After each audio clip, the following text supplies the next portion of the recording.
everyone, and welcome to this workshop on Foundations of Data Justice, Informed Evaluation and Implementation. My name is Eden Shavit, my pronouns are she and they, and I'll be guiding you through today's workshop. First, a little bit about me. I am a young adult with lived experience in state and service systems living in central Massachusetts, and I've been a member of the Youth Best Practice Committee and Research and Evaluation Subcommittee at Youth Move National for about 2 or 3 years now. I'm presently a grad student studying methods in data analysis and health information science, and most recently I supported the evaluation of 4 young adult access centers across Massachusetts. I became interested in data activism and data justice work as a young adult receiving services because I was frustrated by not knowing anything about where the data and information being collected about me and my friends was going and why. And so that curiosity of where does information go and why has become very central to how I engage in all spaces in my work and personal life. And finally, I really believe in the advancement of community-driven evaluation models that value the experiential wisdom of youth, young adults, and their allies. So I am just so thrilled to be able to talk to you all about that today.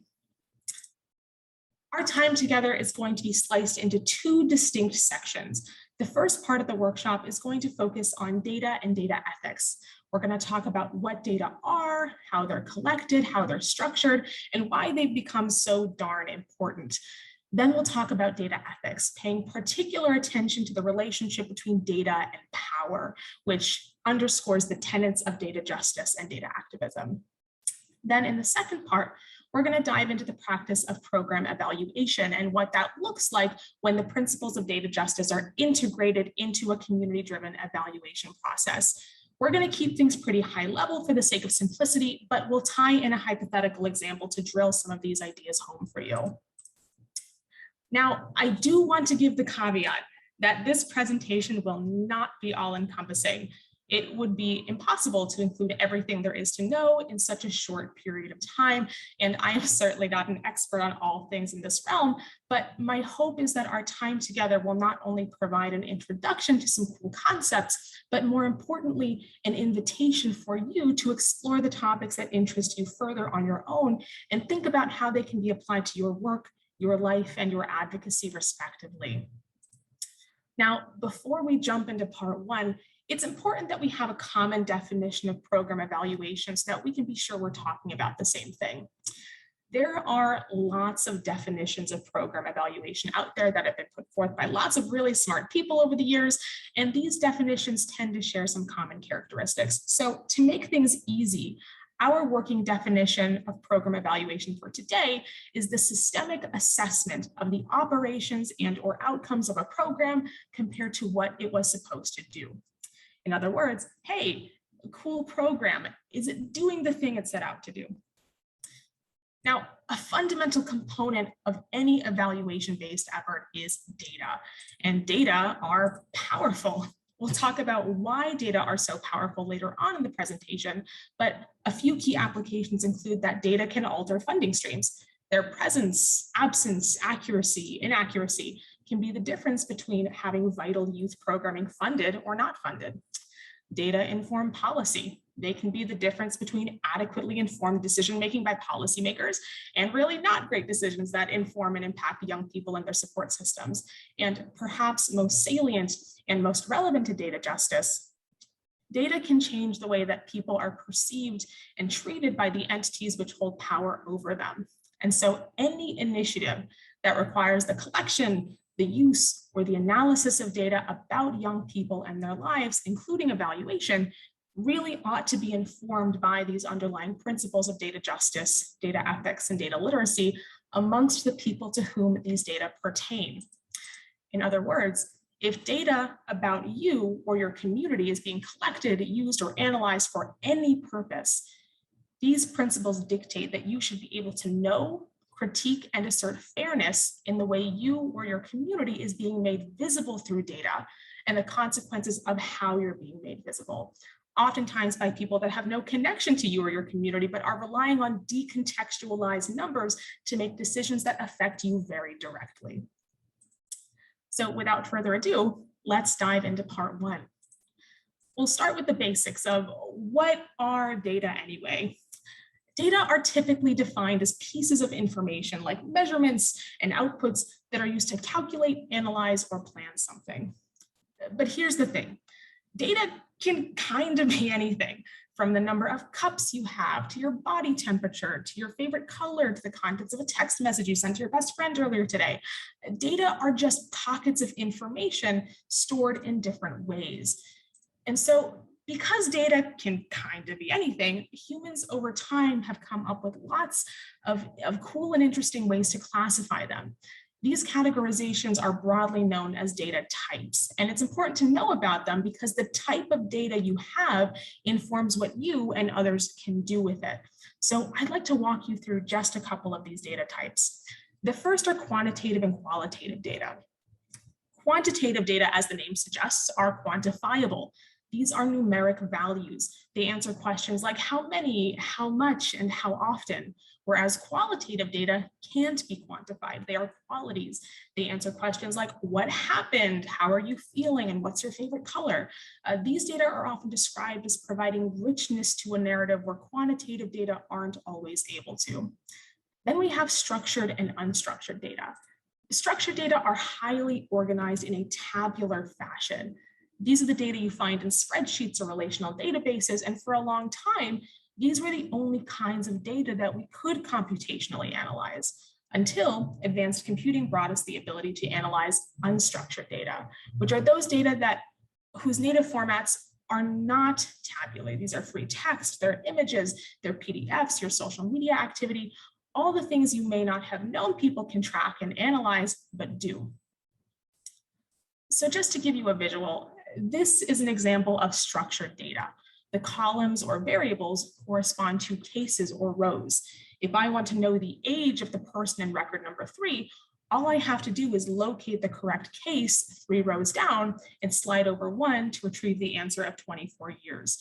These data are very easy to analyze and have been since about the 1960s when the relational database was first introduced. And within these structured data sets, you can have both quantitative and qualitative data. Age, for example, is a quantitative measure. It's a meaningful number that we can calculate statistics on, and there's a meaningful standardized numeric difference between the age of 16, for example, and the age of 24. Favorite color, on the other hand, is not a numeric value, but a qualitative one. A favorite color of blue doesn't have any meaningful numeric difference from a favorite color of yellow, for example. But both of these pieces of information are examples of data that can be stored in the same database. While structured data are easy to analyze and what most people are familiar with, the majority of data in the data ecosystem are actually unstructured.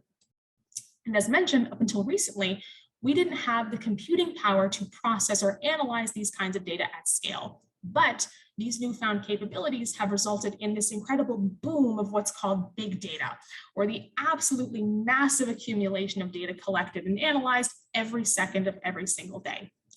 These are the kinds of data that are most often relevant to conversations around data justice because a lot of these data are collected passively or implicitly without people's explicit knowledge. So what does that mean? Active data collection is the process by which data are actively provided by a person. These are surveys and questionnaires and person-reported outcomes, all the things we typically associate with the need for an informed consent or an IRB approval. But increasingly, the use of passive data collection is becoming ubiquitous to being a part of our society.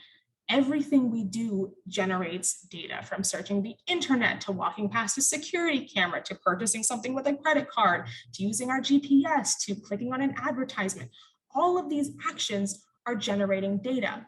And as our analysis capabilities become increasingly sophisticated, these data become increasingly connected to one another such that they can be used to make predictions and inferences about you and people that various prediction models and algorithms determine to be like you in any number of ways. More than 2.5 billion gigabytes of data are generated every single day. Can you think of any other ways that data about people can be collected? How does knowing how much information is being collected about you and other people make you feel? These are really interesting and ethically complicated questions. And speaking of ethics, for some of the reasons we've talked about or alluded to earlier, there have long been justifications for data usage ethics frameworks.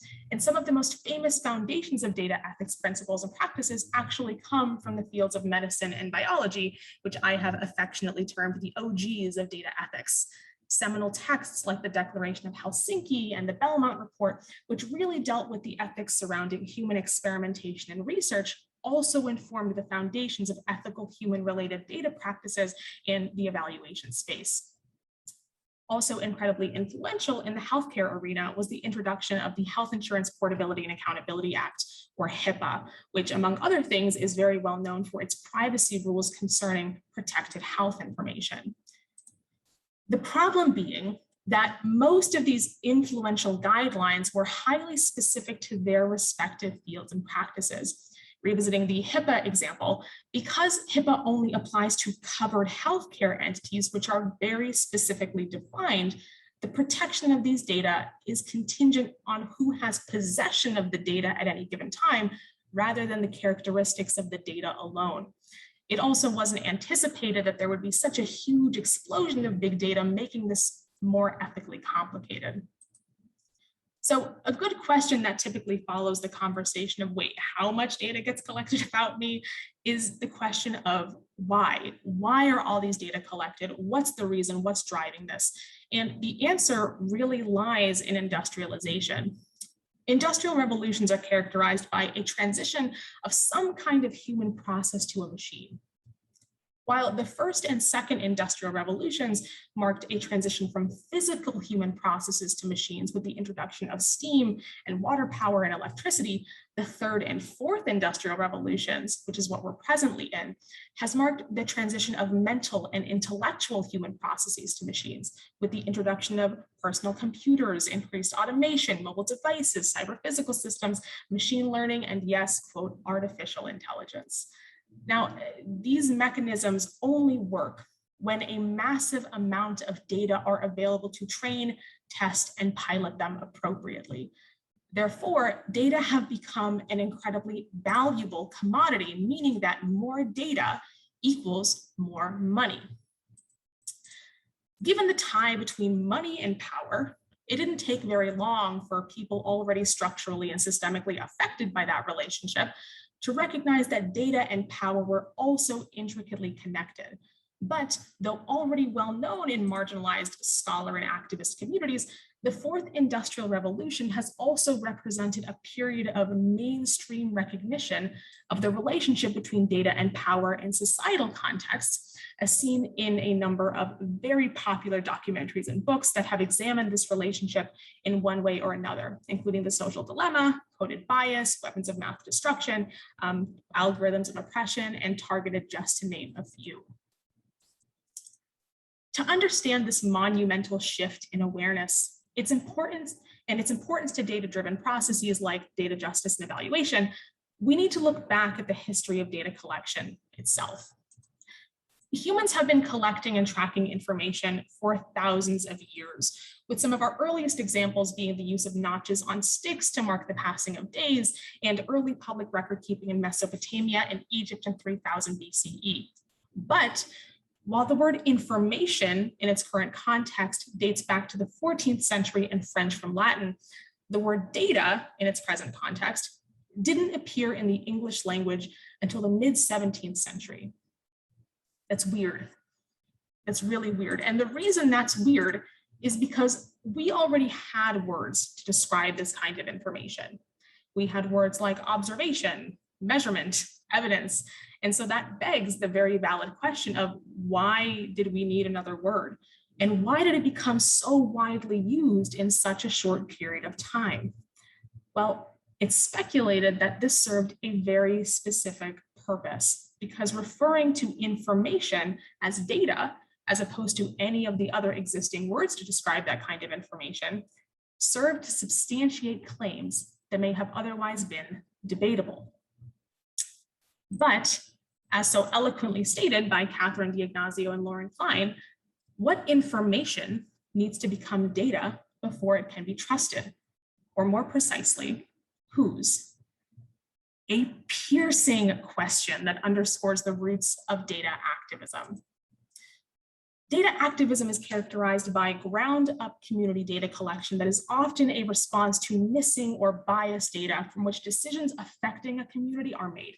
This inequitable representation in and of data sets is common in societies that are characterized by unequal power relations in which gendered, racialized order is maintained through willful disregard, deferral of responsibility, and organized neglect for data and statistics about minoritized bodies who do not hold power. In other words, given the relationship between data and power, data can be used to further marginalize people, either through the willful underrepresentation in data sets that govern vital decisions, or overrepresentation in data sets that inform surveillance. These things are simultaneously true and disproportionately affect minoritized communities where quantification is representation until it's not.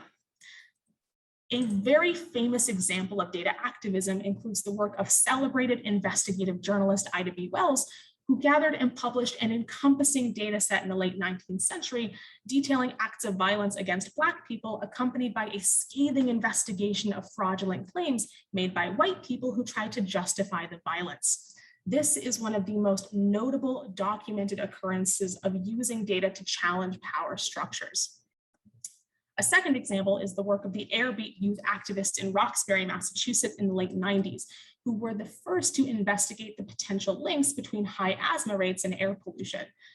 After realizing that a suspiciously high number of them were experiencing symptoms of asthma, these young people suspected that the air quality in Roxbury might be the culprit, and they not only led a march that caught the government and media attention, but also co-developed a community-led real-time air pollution monitoring system known as Airbeat. And their groundbreaking data activism has been the foundation for a huge body of work in the environmental justice space for over 20 years, which is incredibly cool. But while data activism is awesome, and it is awesome, it's important to not lose sight of the fact that the need for this kind of activism is grounded in the frankly very uncomfortable truth that across history and context, it has not been until a marginalized community's experience was quantified in a very specific way that it received adequate attention. And so while there is undeniable value in the use of measurement and evaluation as a basis for decision-making, we must also grapple with this really uncomfortable recognition that a simultaneous underpinning of any data-driven initiative is a historically rooted institutional mistrust of experientially lived personal wisdom. And I have come to understand this to be an incredibly salient point of tension in lived experience community work, for example, like peer support, not only by virtue of the work that we do, but because there is a misalignment rooted in this historical mistrust that now has competitive funding attached to it. And that's one of the many reasons why data justice work at this particular intersection is so important. Something I'd like to note at this point, after touching on data activism, is the fallacy of neutral data. There is this incredible misconception in data-driven spaces that data are inherently unbiased or objective. You'll hear all the time about how the numbers don't lie, the proof is in the pudding, but I am here to inform you that data do not exist independently from the means by which they are collected and measured. Data do not simply exist. They have to be recorded to exist. And so before there are data, there are decisions. And these decisions made by people or by machines made by people are the result of historically inequitable collection, interpretation, and feedback structures. There is always a valid reason to be skeptical of any data source, first in terms of representation relative to a population, and second, in terms of its collection infrastructure. Who collected these data? Why did they collect them? Are the interests of the communities represented in the data set also represented in the team which called for and designed their collection? Are there mediating factors that haven't been taken into consideration? And once again, before there are data, there are decisions. These decisions are what form the foundations of data justice informed evaluation.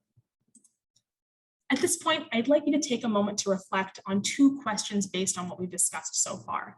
So take a minute to pause the video and think about what kinds of data you think might be important to collect when you're evaluating a program.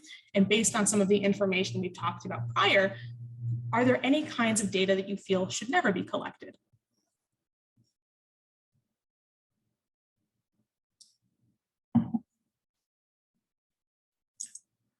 All right, welcome back. So now that we have a grasp on what data are, how they can be collected, the relationship between data and power, the roots of data activism, and debunking the myth that data are inherently neutral and objective, let's turn our attention to data justice informed evaluation practices. Reminding ourselves of our working definition, program evaluation is the systemic assessment of the operations and/or outcomes of a program compared to what it was supposed to do. Like we said before, cool program, is it doing the things it said it would do? Though it's been mentioned a few times throughout the workshop, let's get a definition down for data justice. The formal definition of data justice is fairness in the way people are made visible, represented, and treated as the result of their production of data. In other words, am I in my community being fairly represented through data, and is the societal response to these data fair? Tying these 2 concepts together, we can think of data justice informed evaluation as the systemic assessment of the operations and/or outcomes of a program grounded in fairness, justice, and equity in the ways that people involved are represented through these data. So let's turn our attention to evaluation models. While there are countless evaluation models in which data justice principles can be integrated, we are going to focus specifically on community-involved and community-driven evaluation models, which include collaborative, participatory, and empowerment evaluation. We can think of these 3 models as being on a continuum of some to full community integration. While collaborative and participatory evaluation implies some meaningful involvement and engagement of served communities and stakeholders in the process, empowerment evaluation implies their full integration. So much so that ideally evaluators in these contexts share a common identity with the community and stress co-ownership of the process. As depicted in this drawing, we can see that while the community is a part of the process in each of these approaches, there are differences in the kinds of engagement. And empowerment evaluation here is depicted as being the most community-driven. To provide a visual of this continuum, you can see that community-involved evaluation can range from limited community involvement with consultation on the left-hand side to full engagement and integration on the right. From a data justice perspective, ideally, we advocate to move in the direction of empowerment evaluation and full community integration to the extent possible within the context. There are a few common characteristics of any community-involved evaluation process.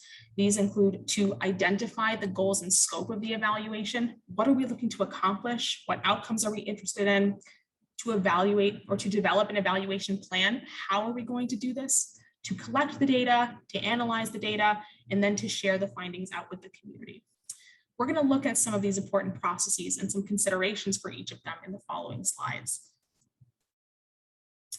During step 1, some questions we should be asking ourselves include, who is at the table? Who isn't? This matters a lot and will impact our decision-making. How do we achieve co-creation of goals? What is important to demonstrate as an outcome? What's important for the stakeholders, for the community, for the funders, for your organizational partners? In step 2, we should ask, what are the data that we need? What are the ethical considerations of collecting these data? How do we account for them? What is our analysis plan? How are we accounting for bias? What's actually feasible in our timeline? And in step 3, we need to consider how we're collecting the data. Are these methods accessible? What is our data governance plan? What are the regulatory considerations of storing these data? How long do we keep them? What's our data disposition plan? And most importantly, what is our mechanism to receive feedback from the community as they engage in the data collection process? In step 4, we need to think about what assumptions are we making during this analysis? Are they fair assumptions? How do we contextualize these numbers? What is the narrative surrounding these data? Whose perspectives are missing from these data? And referring back to our conversation about data types, are the analysis methods we planned for, are they valid with the kinds of data that we have? And finally, at step 5, we really need to think about how do we share these findings broadly? And again, our mechanism to not only receive feedback from the larger community, but to integrate feedback in ways that are meaningful. Something else to consider on a more abstract level when working in evaluation and data justice is seeing just how compatible the respective principles of empowerment evaluation and data justice are. These guiding structures are complementary in their values and in their action orientation, and it's important to ground ourselves in these values authentically. We cannot claim to be doing this work if we don't actually incorporate each of these ideas, not only into our evaluation and data activism work, but to our worldviews as well. It really starts with a personal commitment to furthering these ideals. Let's make this tangible with an example. Let's say we are evaluating a cool new publicly funded program that helps connect young people across a given United States state and connects these, I'm going to start over from right here. Let's say we're evaluating a cool new publicly funded program that helps connect young people across a given US state to gender affirming supports. The program is staffed entirely by lived experience professionals trained in peer support and resource coordination. And like the young adults they serve, these program staff have a variety of personal experiences with seeking out and receiving some great and not so great gender affirming supports in different parts of their state. The program is funded through a pilot grant out of a federal office who sought to fund a series of 4-year-long initiatives that propose to mitigate barriers to care for young LGBTQ people.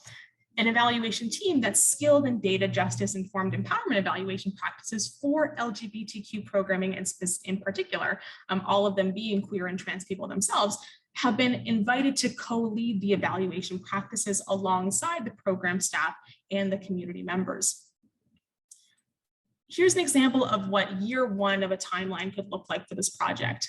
In the first quarter, we focus on steps 1 and 2 mentioned earlier, emphasizing the co-creation of the goals, the scope, and the plan for the evaluation. In the second quarter, we move on to step 3 by initiating the data collection process and revisiting our co-created goals based on the community feedback.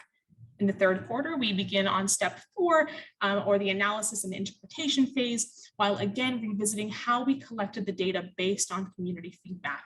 And in the fourth quarter, we initiate step 5 and focus on sharing out the contextualized narrative reflecting on the process.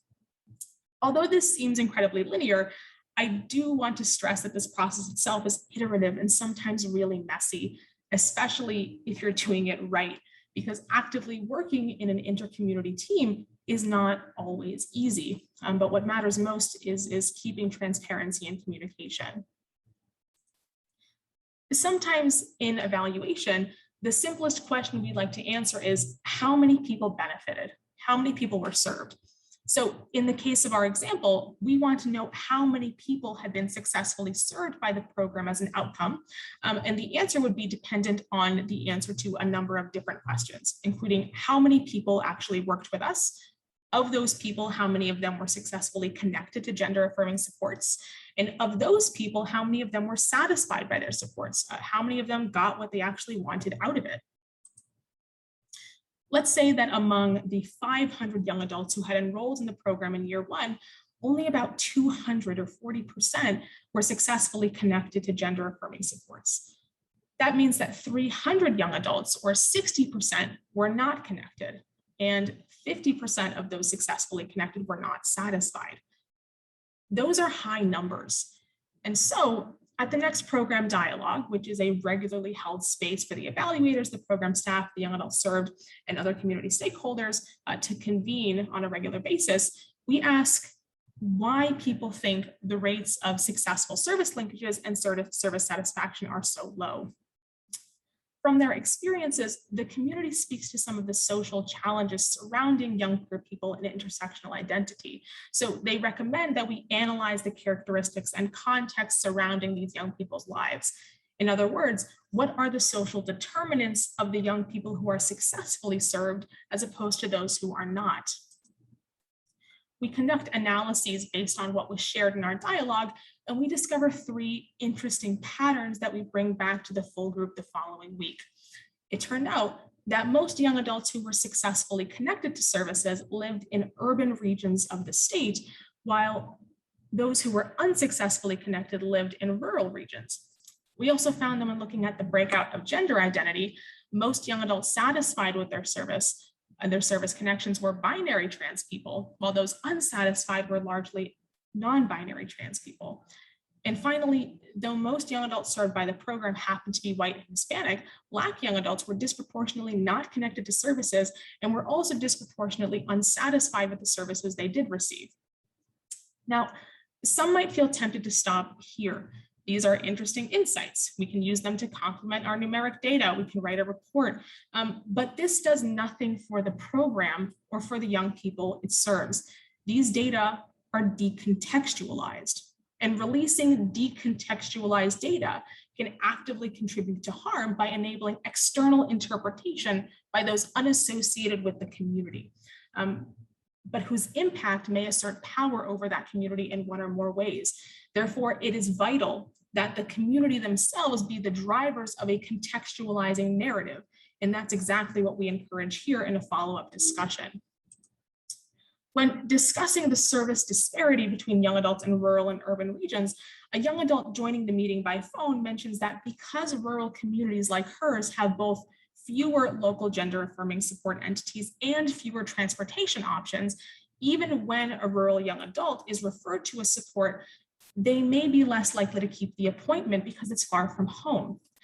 This is made worse by not having telehealth or digital health options available, or not being able to use them because they share a residence with an unsupportive parent who they don't want to overhear their conversations.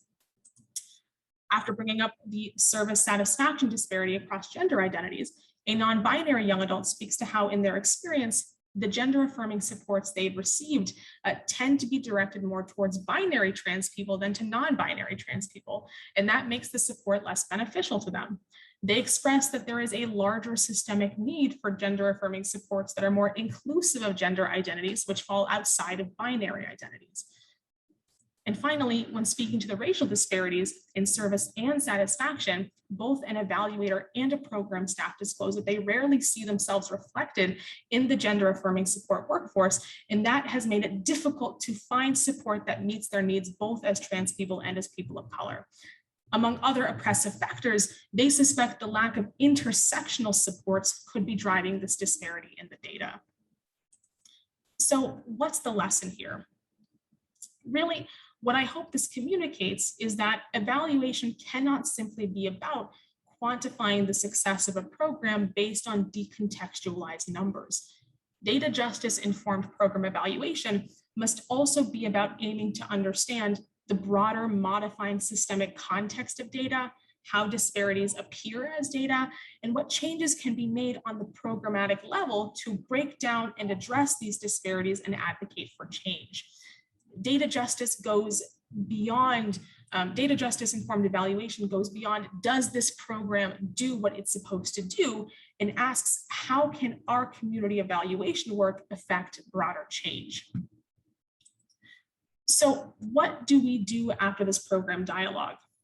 We learned a lot from the experiential wisdom in the room. How do we work together to honor what was said and affect change in the way that we can? Well, one of the first things we can do is add or revise the data collection fields to be more reflective of the why. We can work together to adjust how questions are asked and get closer to the root of an issue. We can also conduct qualitative interviews to complement and validate the context which surrounds the data. Again, decontextualized numbers are not helpful when trying to affect change. And finally, we can work together to use the contextualized data to advocate for more accessible and representative services, not only in pursuit of the success of the program, but of all programs that come after ours. Another discussion for you. take a few minutes to think about this and pause the video. If you were an evaluator on this team, what kinds of things would you want to do based on what you learned from the program dialogue?